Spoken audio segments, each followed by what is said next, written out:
Madam रोज हम कैसे मनाई, तू का मैडम रोज हम कैसे मनाई। एक दिन खाई लेबो मौत के दवाई, एक दिन खाई लेबो मौत के दवाई।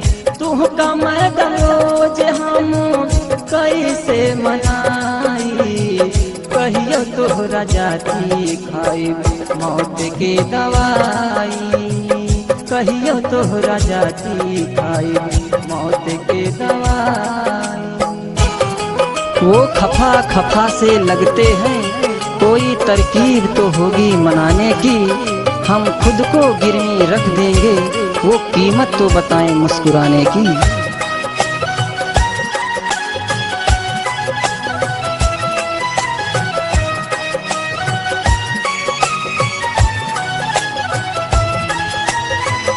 प्यार में तोहरा हम भाईनी मजबूर हो, रहिहा जन्म भर साथे रहिहा न दूर।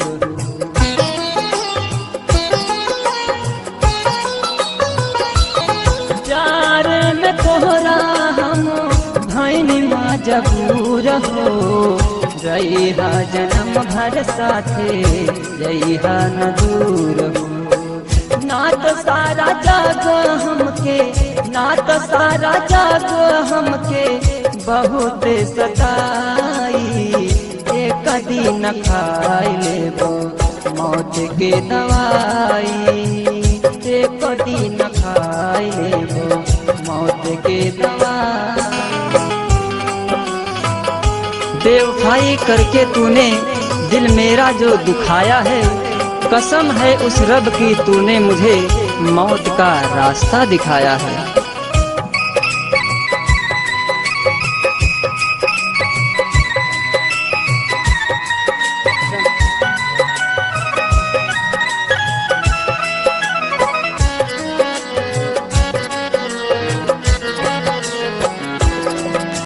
ऐसे जान करा गोरी हमर संग धोखा, ना तुम्हारी जई है बालर बेतर लेखा।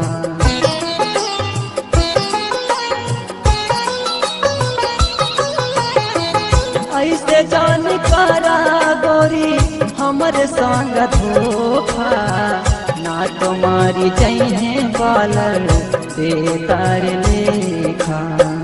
अरुण रात भर नाही, राकेश रात भर नाही, आवेला वो भाई।